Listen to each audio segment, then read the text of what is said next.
سلام به همگی. امید که جور و صحتمند باشین. راځو د نن موضوع چې د پاور بي آی انسټالیشن او د انټرفیس سره په مجموع کې بلدتیا ده چې په کوم طریقه موږ کولی شو پاور بي آی انسټال کړو او د انټرفیس سره یې بلدتیا پیدا کړو. په دې کلاس کې موږ د پاور بي آی انسټالیشن په اړه کې بحث کوو. همدارنګه د سیستم ریکوایرمنټ چې کله چې موږ پاور بي آی انسټال کوو د سیستم ریکوایرمنټ څه شی دی، یعنی کامپیوټر باید کوم قابلیتونه ولري. اسمی که هست درباره پاور بی آی اینترفیس ما شما گپ میزنیم و همچنین مثلا درباره ریبن، پن، دیتا ویو، ریپورت ویو و همچنین مدل ویو یا سمنتیک ویو در این باره براتون معلومات میدیم. گپ میزنیم و همچنین در اخیر درباره پاور بی آی پایپلاین ما شما مشخصا گپ میزنیم. خب میایم از چی شروع میکنیم؟ از دانلود کردن پاور بی آی دسکتاپ.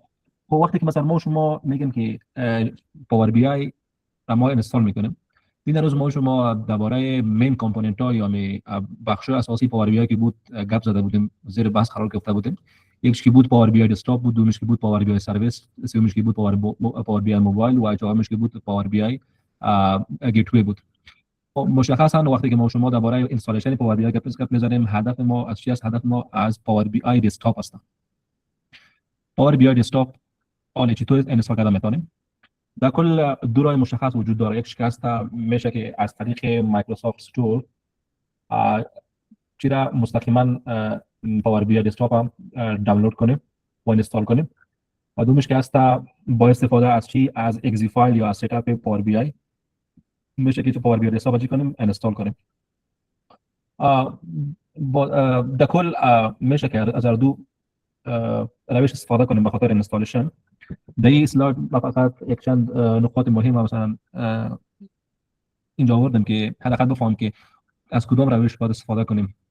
در کل مایکروسافت استور که هست، وقتی که ما شما از این طریق پاور بی آی دسکتاپ دانلود اینستال میکنیم، یکی هست جنجالش کم است، به طور اتومات چی میشه؟ مثلا اپدیت میشه و در سایز مثلا کم در بر میگیره. و وقتی که مثلا ما شما چی را مثلا اپدیت میکنیم پاور بی آی چی دسکتاپ از طریق مایکروسافت استور، در وقتی کم میتونیم که می ست اپش دانلود کنیم، چون اینجا که اپدیت میکنه فقط می پورشن های اپ چیشه متغیرش دانلود میکنه، دیگه کل ست اپ از صد دانلود نمیکنه. و در چی مثلا وقتی ما شما اگزی فایل یا ست اپش دانلود میکنیم، باز در صورت منولی دانلود میکنیم. و در مایکروسافت اپ استور که ما چی میگیریم؟ پاور بی آی میگیریم، اونجا مثلا از ما پریویلیج ادمین نمیخواد. بعضی وقتا مثلا اگر شما فکر کرده باشین یک کامپیوتر دو یا سه یوزر میباشه، یک شکست ادمین میباشه، دیگهش که دیگه مثلا که میباشه یوزرهای دیگه میباشه. ادمین که هست صلاحیت تام داره، مثلا میتونه که سافت ویر مختلف اینستال کنه، ریموو کنه، لیکن یوزرهای دیگه باز چیز صلاحیت تام نداره. در کل مثلا وقتی که ما شما از مایکروسافت استور پاور بی آی میگیریم، بغیر از پریویلیج ادمین ما میتونیم که چیرا این اپلیکیشن رو دانلود و اینستال کنیم. ولی اگر اگزی فایل باشه، باز در صورت اینستالیشن ما شما باید از ادمین در کامپیوتر ما لاگین شده باشیم. با وقتی که مثلا از اپ استور میگیریم، لنگویج که هست مستقیما میگیره. لنگویج کامپیوتر از چیزی که باشه، در مون لنگویج چیرا ست اپ دانلود میکنه. ولی اگر چی باشه، اگر ما شما اگزی فایل دانلود میکنیم، با در صورت باید لنگویج مشخص انتخاب کنیم. این بود بعضی از فرق‌هاش. ما هم از چی از مایکروسافت استور استفاده کنیم و هم از اگزی فایل. به خاطر مایکروسافت دانلود کردن از مایکروسافت استور شما میرین در مایکروسافت استورتون مثلا در اکانت میرین، اونجا نوشته تایپ میکنین که مایکروسافت پاور بی آی، و اگر بخواین که از اگزی فایل دانلود کنین، باز می لینکی که ما در چی انداختیم در دست راست مثلا انداختیم، میشه در می لینک کلیک کنین و پاور بی آی ست اپ دانلود کنین.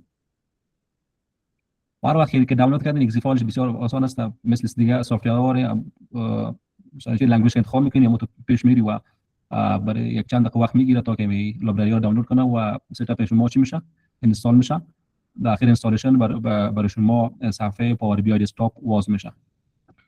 خب حالا همین صفحه پاور بی آی دسکتاپ وقتی شما اینستال کنین، به همین قسم براتون معلوم میشه.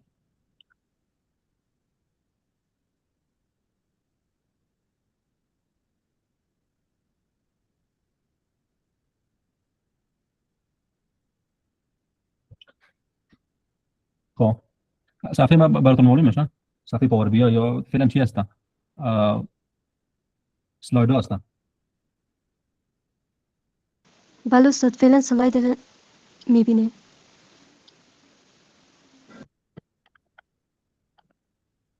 خب در بین شما کسی هست که پاور بی آی مثلا وقتی کرده باشه دانلود کرده باشه و اینستال کرده باشه؟ به تو فعلا این کار نکردین.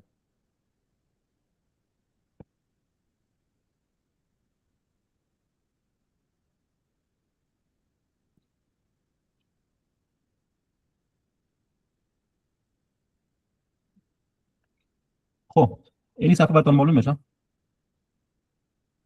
این صفحه چی هست؟ مایکروسافت پاور بی آی است. وقتی که شما اینستال کنین باز این صفحه براتون واز میشه و این خود ست اپ به نام پاور بی آی دسکتاپ یاد میشه. خب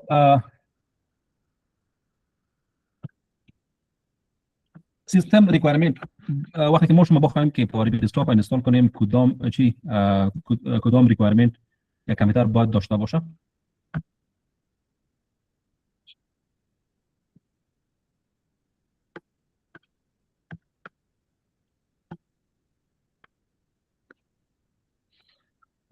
در اصل ما شما می‌داریم که وقتی که کامپیوتر ما شما حداقل 2 جی بی رم داشته باشه 2 تا 4 جی بی ما شما می‌داریم که چیرا که پاور بی آی دسکتاپ اینستال کنیم و اگر ما شما 1 گیگاهرتز پروسسور داشته باشیم 64 بیت یا کفایت میکنه. لیکن مثلا میشه که ما اینستال کنیم و وقتی که دیتا رو ویژوالایز میکنیم یا دیتا های مثلا فایل های با مقیاس بزرگ لود میکنیم باز پاور بی آی هنگ میکنه. باز نمیتونی که مثلا پراپرلی از استفاده کنیم. به این خاطر هر وقت مثلا ما شما که چیزی اینستال میکنیم حداقل از جی بی باید مثلا از 4 جی بی باید بالا باشه. در حدود 16 جی بی اگر باشه باز بدون کدام مشکل ما شما میتونیم که دیتا های مختلف رو ویژوالایز کنیم و داشبورد را بسازیم. و سی پی یو باید مثلا کورس باشه و همچنان بر اندازه‌ای که سی پی یو رام و هارد دیسک بالا باشه و مو اندازه ما شما میتونیم که چی کنیم که از پاور بی آی به نحوه خوب استفاده کنیم. به خاطر اینکه مثلا ما شما وقتی که دیتا کلان از لود میکنیم تا که مشکل مواجه نشیم و پاور بی آی ما هنگ نشه. خب میایم از پاور خود اینترفیس پاور بی آی دسکتاپ گپ میزنیم. همین صفحه قبلی که مثلا که ما برات نشان دادم این صفحه پاور بی آی براتون معلوم میشه. صفحه پاور بی آی. خب بسیار خوب.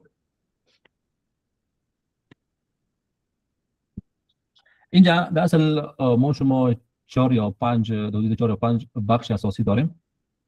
اول است که است این مثلا بخش بالاش که است به نام ریبن یاد میشه. این ریبن که است چیزی که مثلا ما شما در مایکروسافت ورد داشتیم. اینجا با تقریبا با مو اوکی ما شما چی داریم؟ ریبن داریم. ریبن که است اصلا ما شما چی داریم؟ این اصلا مثلا با میشه که این مثلا کامند سنتر پاور بی آی بگویم. در کل تولز یا ابزارهای مختلف که ما شما در پاور بی آی داریم در ریبن چی میباشن؟ در ریبن برای ما شما معلوم میشه و میشه استفاده کنیم. دوم که است دست چپ از کنج که است اینی طرف به نام چی یاد میشه؟ به نام ویو یاد میشه. ویوز. اینجا ما ویو مثلا مختلف داریم. این به چی معنا؟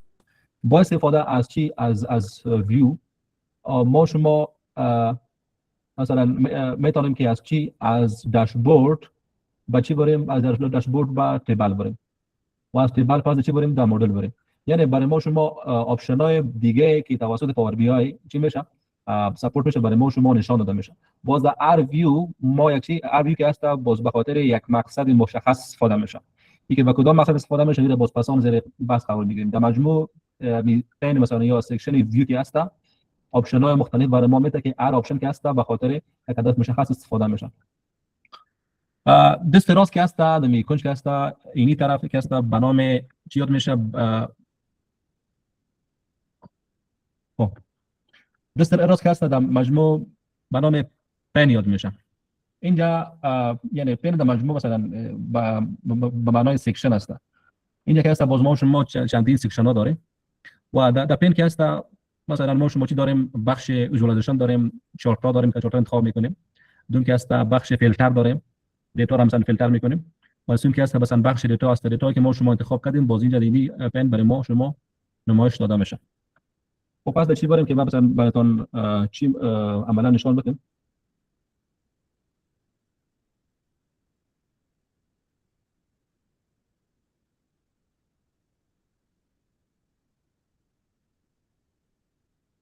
خب اینی سکشن که شد، اینی سکشن به نام ریبن یاد میشه. اینجا ما شما چندین چی داریم، چندین بخش داریم. مثلا مینو داریم، یکیش هست هوم مینو است، دیگهش اینسرت است، مدلینگ است، ویو است، اپتیمایز و هلپ است. هر مینو باز دیگه سب سکشن ها داره و دیگه آپشن ها داره. اینی بعدش که هست اینی به نام مثلا چی یاد میشه، به نام کانوا یاد میشه. اینجا ساحه‌ای هست که ما شما چی را داشبورد را میسازیم یا چارت های مختلف ما شما انتخاب میکنیم و برای ما شما ویژوالایز میکنیم. اینی طرف کی بود، این طرف به نام پن یاد میشه، اون اکسپاند است.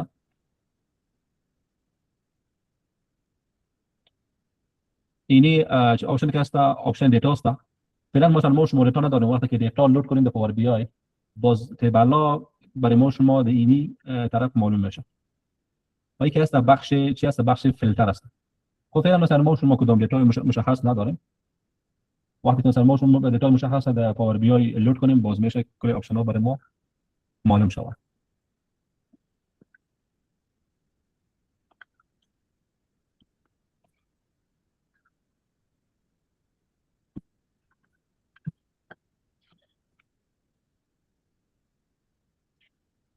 خب بخش ریبن که هست ما شما چندین دانه امینه ها داریم. مثلا هوم است، انسرت است، مدلینگ است، ویو است و اپتیمایز است.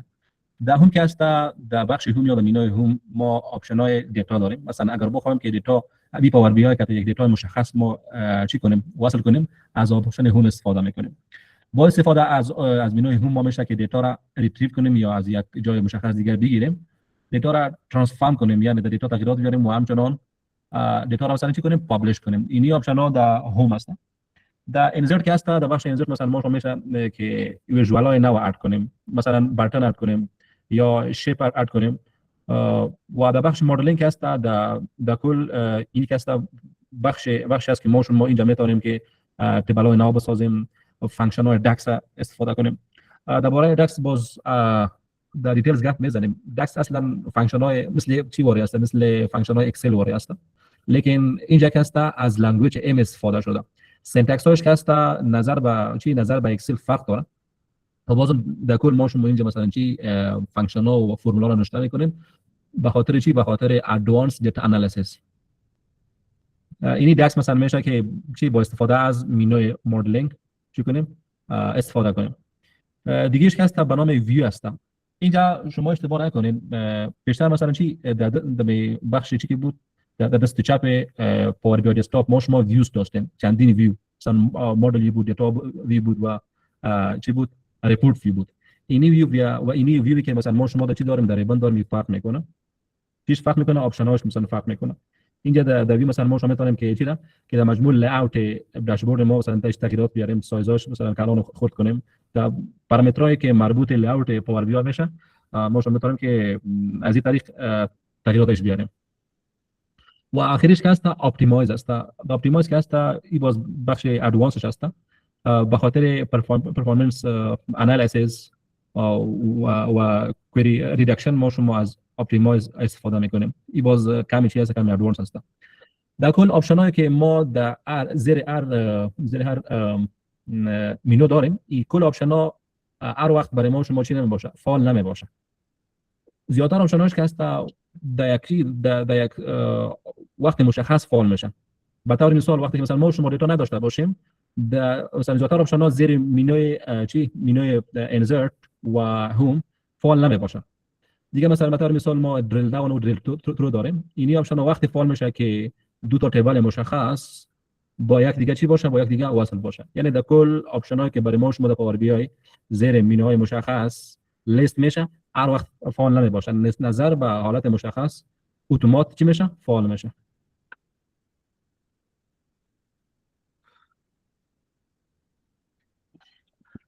حالا میام چی در بخش report در بخش views. پس به چی از دیگه کمتر من پرزنت میکنم.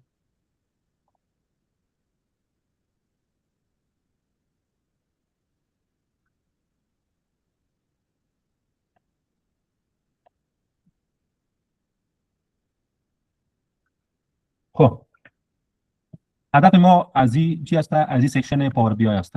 کدام سکشن؟ سکشن چپ. براتون معلوم میشه؟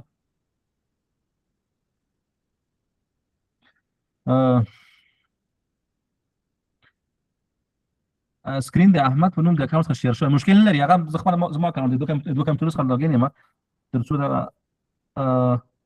هغه په صحیح ډول باندې وشي سوپینګ. او مخکې د اپلیکیشن له تشریح کوو د هغه سکرین موږ نه درلود. معیار نبی معیار تاسو ول څه ده؟ سکرین ته معلومیږي؟ استاد مخکې د تشریح کوو د اپلیکیشن له لارې هغه سکرین مو نه درلود، دا خاطر مې تاسو ولیکل. اوس مشکل نشته. کوم د چاپ بخش کوم دی په دې کې مثلا موږ مختلف ویوز لرو. اول چې دی ریپورت ویو ده. دا چې ریپورت ویو د څه لپاره استفاده کیږي؟ ریپورت ویو په اصل کې موږ تاسو اصلا په پاور بی آی کې درې سیکشن لرو، درې مهم سیکشن لرو. سیکشن اول که هست همین دست چپ که هست به نام ریپورت ویو یاد میشه. چارتا و گراف هایی که ما شما مثلا چی میکنیم دیزاین میکنیم در کجا بر ما معلوم میشه؟ در بخش ریپورت ویو بر ما معلوم میشه. دوم که هست بخش تیبل ویو یا دیتا ویو هست. اینجا اصلا برای ما شما چی نشان میده؟ برای ما شما دیتا نشان میده، مثلا دیتا در فرمت تیبل برای ما نشان میده. فعلا مثلا ما چی نداریم؟ دیتا مشخص نداریم، ولی ما که دیتا بگیریم باز کجا زیر دیتا ویو برای ما معلوم میشه در چی؟ در فرمت تیبل. سوم که هست مدل ویو هست. در مدل ویو اصلا ما شما چی کار میکنیم؟ به طور مثال ما یک دیتا مشخص که دارای چندین تیبل می باشه در پاور بی آی لود کردیم.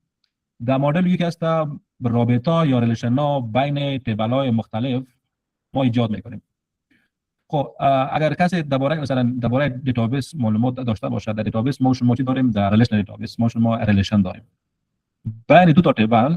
وقت ریلیشن ایجاد میشه که حداقل یک کالم چی کامون در دو تیبل باشه، یعنی یک کالم عین چیز باید در هر دو تیبل باشه. بعد از اون میتونیم که رابطه یا ریلیشن بین دو تا تیبل برقرار بسازیم.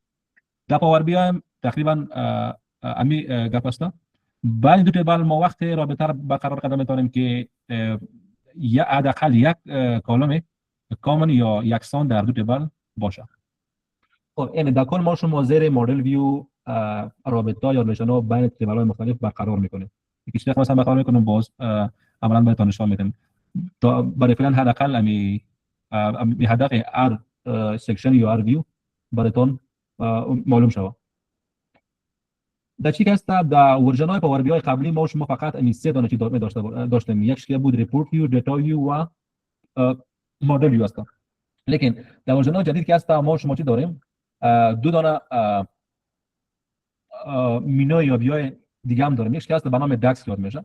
اینجا ما شما مثلا برای ما شما یک تربیدل میده که اینجا فانکشن های داکس مرتبط میکنیم و دیتا رو انالایز میکنیم.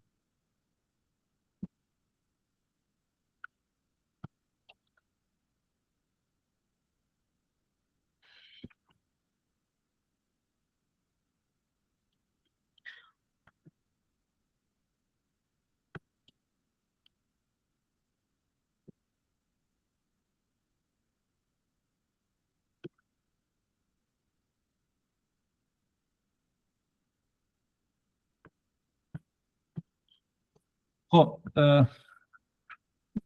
دیگه دمی پاور بی آی اینترفیس سکشن های مهمی دیگه که هست به نام پن یاد میشه.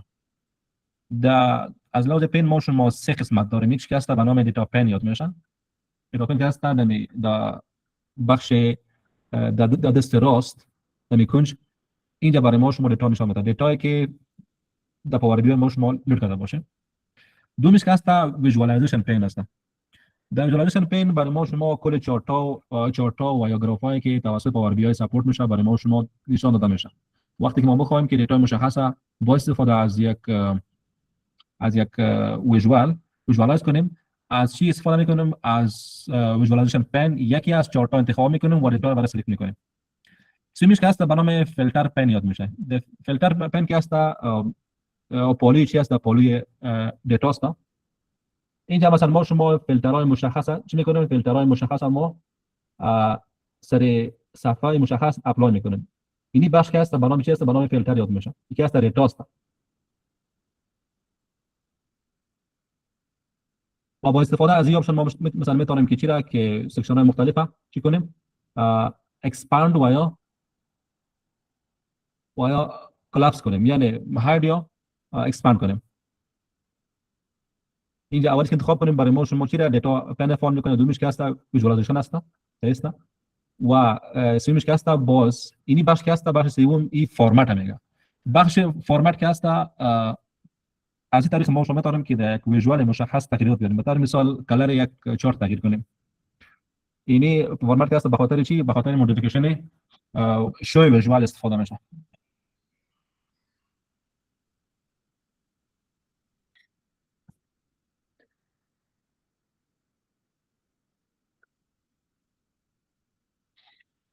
لاریسا صدا ما ندارید؟ صدای شما را داریم استاد.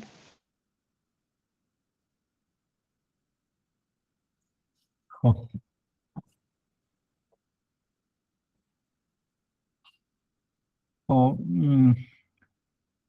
پس بخیر چی درس ریزوم میکنیم. امروز اصلا موضوع چی بود؟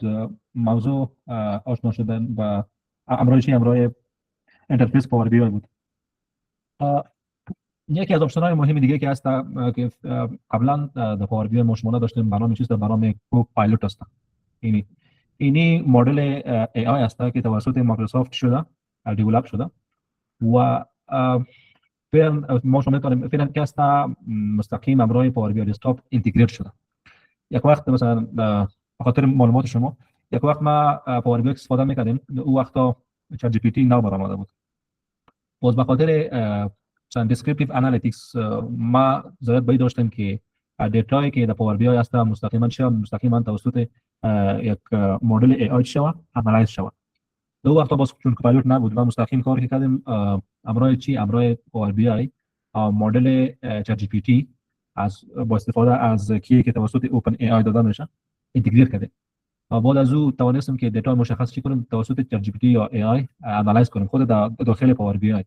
لیکن فعلا کوپایلوت که هست او مشکلات ما رو مثلا حل میکنه. ما ضرورت به این نداریم که مدل ای آی از بیرون امرای چی؟ امرای پاور بی آی اینتگریت کنیم.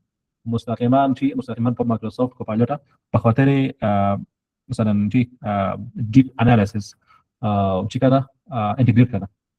لیکن یک مشکل که داره چی کوپایلوت که هست در پیشتر ما استفاده نکردیم. پیشتر که بود در افغانستان چی بود؟ افغانستان قابل استفاده نبود. وقتی ما مثلا چی انتخاب می‌کردیم کوپایلوت بعد از مثلا ساین شدن ما نمیتونستیم که چی کنیم که از کوپایلوت استفاده کنیم.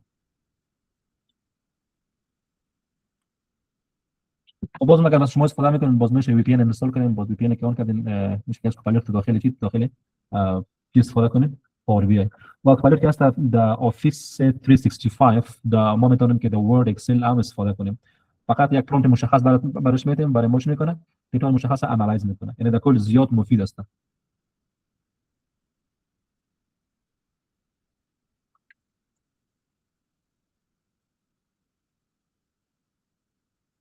خب در هم مینو که هست ولی اگر شما میبینید در دست چپ سه چهار دانه چی هست آپشن هست کلش غیر فعال است. خب به خاطر امتحان ما چی میکنم که یک سامپل دیتا که خودش پاور بی آی داره این را لود میکنم تا حد قلب مثلا می دیتا را ببینیم که چی رقم چی میشه.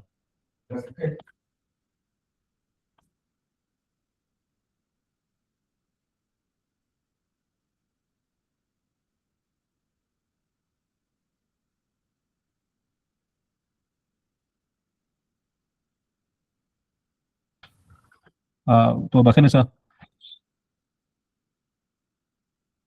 خب کله چې موږ تاسو پاور بی آی د اول ځل پر انستال کو مثلا بدون دیتا څخه دلته د اپشن په استفاده کولای شو چې یو سامپل ټولو ته یو آپشن ده د یوز سامپل ټاپ نوم باندې دا را باندې کلیک کوو کله چې دلته کلیک وکړو دلته یو آپشن ده د لوډ سامپل ټاپ نوم باندې دغه آپشن باندې کلیک کوو نو موږ تاسو ته یو سامپل ډاټا راکول کیږي دلته په دغه ناویګیټر کې په ډسپلی آپشن کې هر کله چې موږ تاسو ډاټا پاور بي آی ته د بیرون ځای کنیکټ کوو همدا آپشن سره موږ مخامخ کیږو فعلا چیز مثلا اینی دو تا شیت است فعلا دایتی دیتا ادوش انتخاب میکنیم مستقیما براش لود میگیم این که لود ترانسفرم چی فرق داره باز در مو صفر براتون تشریح میکنیم حالا براتون شاید کامپلکس تمام شد لود براش میگیم فعلا دیتا حالت چی هست حالت لودینگ هست اینجا برای ما یک چیه یک داده باکس دیگه آواز میشه فعلا دیتا از دو سورس برای ما از یک سورس برای ما میاد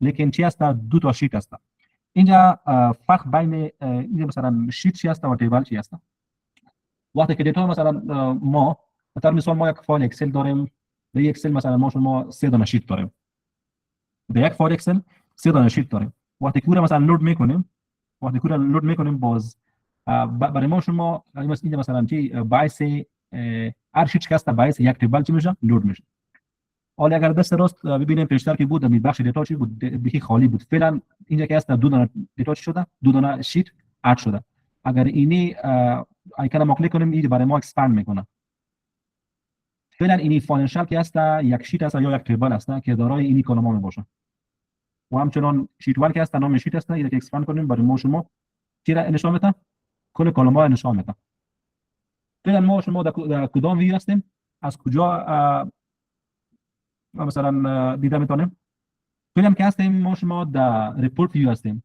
این ریپورت ویو که هست اینی طرف ثبت شده به این معنی که ما شما در ریپورت ویو هستیم حالا نمیتونیم که چیز دیتا را ما ببینیم اگر ما شما چیز در تیبل ویو انتخاب کنیم مستقیما برای ما چی نشان داده میشه دیتا نشان داده میشه چیزی که پیشتر ما شما نداشتیم اول که هست فاینانشال هست این دیتا در تیبولار فرمت برای ما شما نشان داده میشه او در مجموع که هست این دیتا که هست تقریبا چی هست زیادترش رید آن لیست یعنی با استفاده از چی از تیبل ویو ما شما نمیتونیم که مثلا زیاد تغییرات در دیتا بیاریم این اگر مثلا بخوایم که تغییرات زیاد در دیتا بیاریم باید دیتا را چی کنیم دیتا را ترانسفورم کنیم که چه رقم ترانسفورم میشه در سینفای بعدی ان شاء الله براتون توضیح میدیم خب اینجا مثلا وقتی که ریپورت رو کلیک کنیم هیچ چیز برای ما معلوم نمیشه به خاطر که کدام ویژوال مشخص ما انتخاب نکردیم و وقتی که مثلا ما شما ویژوال مشخص انتخاب میکنیم و دیتا باش انتخاب میکنیم اینجا مثلا میایم چی اینی بخش ما کلیک میکنیم اینی که هست ویژوال های مختلف هست که توسط چی که توسط پاور بی آی سپورت میشه با علاوه از این ویژوال ها ما شما میتونیم که چی که ویژوال های دیگر هم اد کنیم یعنی ویژوال های چی ویژوال های اکسترنال اینی سه که هست وقتی که این آپشن به نام گیت مور ویژوال است اینه که ما شما انتخاب کنیم گیت مور ویژوال که براش بگویم چون حالا مثلا از ما چی میخواد از ما ایمیل میخواد یک چیز دیگه قابل یادآوری است وقتی که مثلا ما شما از پاور بی استفاده میکنیم حداقل چی اکانت مایکروسافت باید داشته باشیم این خوب شد که یادم اومد شما کاری که شما میکنین پیش از کلاس آینده هر کدومتون اکانت مایکروسافت جور میکنین اگر دارین دیش ساین میشین اگر ندارین بر ساین اپ میگیم و اکانت مایکروسافت باید داشته باشین بخاطر که وقتی که ما شما پاور بی استفاده میکنیم زیاتر وقت ضرورت باید داریم که در پاور بی آی ما لاگین شویم در پاور بی آی که ما لاگین بشیم از ما شما چی میخواد کردنشیال مایکروسافت میخواد یعنی یک اکانت که جور کنین باز در زیاتر پروداکت های مایکروسافت کار میکنه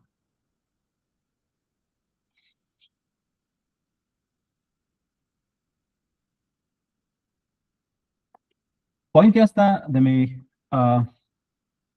بخش فوتر که میاد اینجا مثلا ما شما دو تا ویدیو داریم یکیش که هست دسکتاپ لی‌آوت ویو است دیگه‌اش که هست موبایل لی‌آوت ویو است اینجا مثلا ما شما که داشبورد دیزاین میکنیم در موبایل مثلا چی در موبایل برای ما نشان میده و اینجا در دسکتاپ برای ما نشان میده و اینجا که هست پیجا هست یک داشبورد اصلا مثلا یک فایل پاور بی آی و اکستنشن فایل پاور بی آی چی میتونه کس معلومات داره احسان د پاور بی آی اکستنشن چه د پاور بی آی د فایل اکستنشن چه ده زما غلري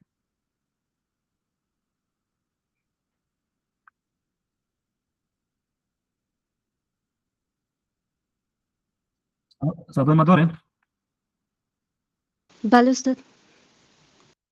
مدینه د پاور بی آی د فایل اکستنشن چه ده؟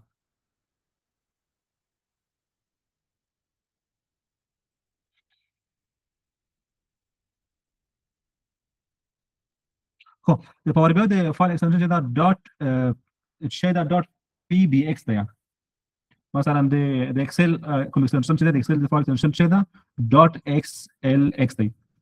نو په مجموع کې موږ کله چې دا پاور بی آی ډیسکټاپ واس کړی دی دا اصلا یو فایل دی. کله چې مثلا موږ غواړو دا سیو کو راځو فایل ته ته وایي شي سیو اس. کله چې مثلا موږ ته دا فایل سیو کی دا مستقیما شکل اکستنشن پی بی آی ایکس صحیح شو. نو په مجموع کې یو پاور بی آی فایل کولای شي چې څو پیجونه ولري صحیح است. هر پیج در هر پیج باز یک داشبورد می باشه. با استفاده از این آپشن ما میتونیم که چی که چندین پیج اضافه کنیم. باز در کل وقتی که پاور بی آی فایل ما سیو کنیم و پابلش کنیم در براوزر برای ما و شما چندین فایل نشان میده. هر فایلش که هست یک داشبورد جداگانه می باشه.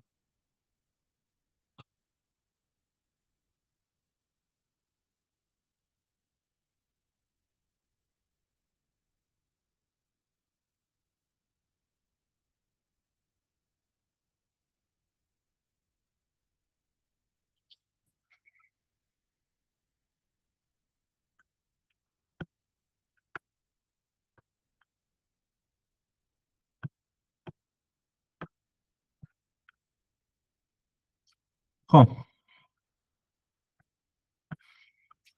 میایم به این اسلاید درباره پاور بی آی پایپلاین گپ میزنیم.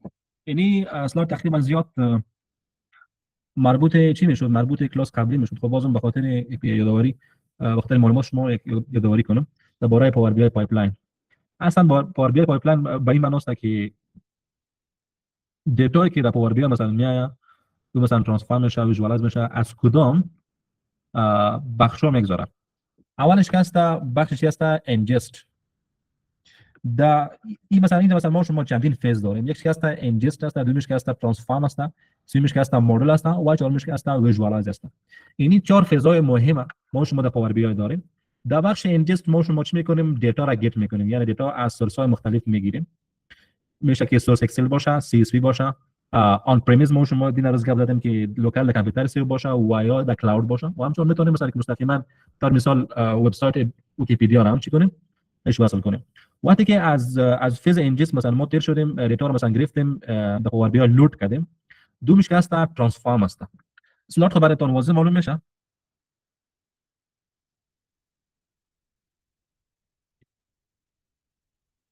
خب فیز اون که هست برنامه ترانسفورم میشه. این وقتی که ما دیتا گرفتیم اینجا سر دیتا مثلا دیتا را کلین میکنیم، سر دیتا پروسس های مختلف اجرا میکنیم، دیتا را کلین میکنیم، شیپش را تغییر میکنیم، دیتا مثلا که میشه او را ریپلیس میکنیم. یعنی در کل دیتا کلینینگ و دیتا مودیفیکیشن در فیز دیتا ترانسفورمیشن انجام میدیم.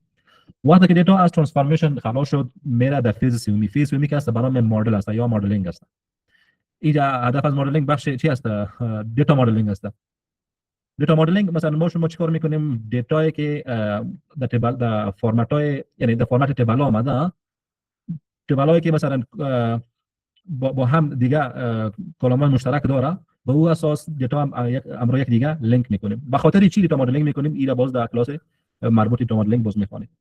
وقتی که دیتا از فیز دیتا مدلینگ خلاص شد باز میره چی؟ در فیز ویژوالایزیشن. در فیز ویژوالایزیشن ما شما دیتا کلین و مدل شده داریم و اینجا دیتا که هست به خاطر چی؟ به خاطر ویژوالایزیشن یا شو کردن چی میشه؟ یعنی برابر میشه. و اینجا ما شما دیتا رو ویژوالایز میکنیم با استفاده از چارت های مختلف. دیتا رو ویژوالایز میکنیم و داشبورد کریت میکنیم.